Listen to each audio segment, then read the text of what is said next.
Amis internautes, n'oubliez pas de liker, de vous abonner et de cliquer sur la note de notification pour ne rien rater. Il y a un an, Monsieur le Président de la République, dans cette salle même, vous installiez la 7e mandature. Un an pour convaincre, un an pour prouver son utilité, un an surtout pour redonner du souffle à une institution dont l'avenir avait été clairement mis à l'épreuve.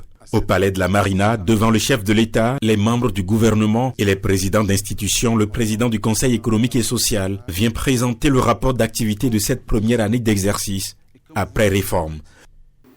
Notre mandature transitoire s'est attachée, dès son installation le 24 février 2025, à donner corps à votre vision d'un CES utile et ancré dans les réalités nationales. Le rapport que nous vous présentons aujourd'hui s'articule autour de 4 piliers. Nos 9 sujets d'autosaisine, le bilan de nos missions institutionnelles, notamment l'imprégnation des lois, notre avis sur le projet de loi de finances 2026 et nos perspectives stratégiques. Un rapport nourri de recommandations concrètes, fruit de consultations et d'écoutes menées sur le terrain. Sécurité, développement territorial, organisation des coopératives, pouvoir d'achat ou encore lutte contre l'alcool frelaté, autant de domaines identifiés comme des leviers pour transformer la croissance économique en amélioration tangible des conditions de vie des Béninois.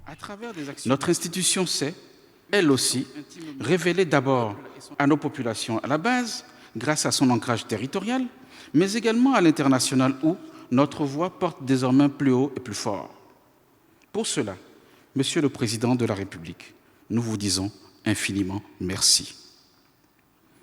Merci pour vos efforts inlassables, merci pour cette réforme courageuse et merci pour cet environnement institutionnel stimulant qui a permis au CES de s'exprimer pleinement.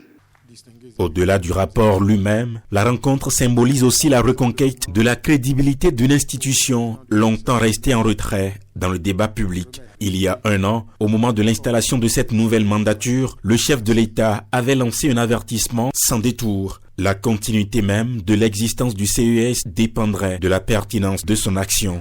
12 mois plus tard, le verdict se veut encourageant. Votre parcours sur les 12 mois donnera au CES une vie éternelle.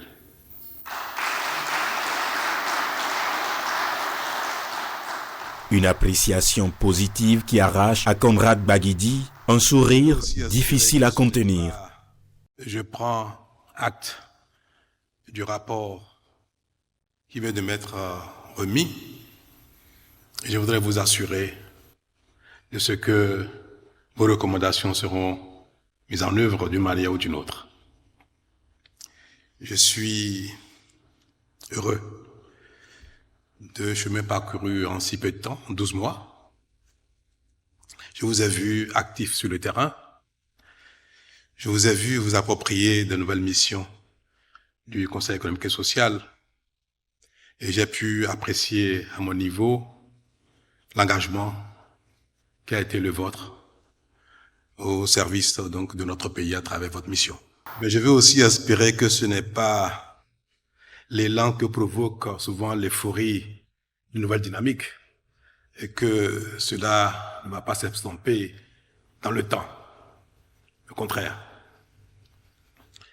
Je voudrais vous exhorter, pour le peu de temps qui vous reste, à affermir le process, la méthodologie et à couvrir les segments qui ne sont pas encore visibles.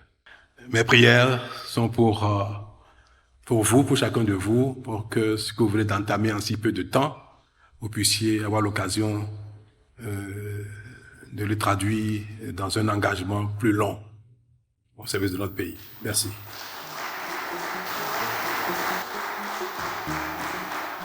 Pour lui et son équipe, ce premier bilan sonne comme une validation, mais aussi comme un appel à aller plus loin. La séquence officielle s'achève finalement dans une ambiance plus détendue. Sur place, le chef de l'État offre un cocktail à l'assistance.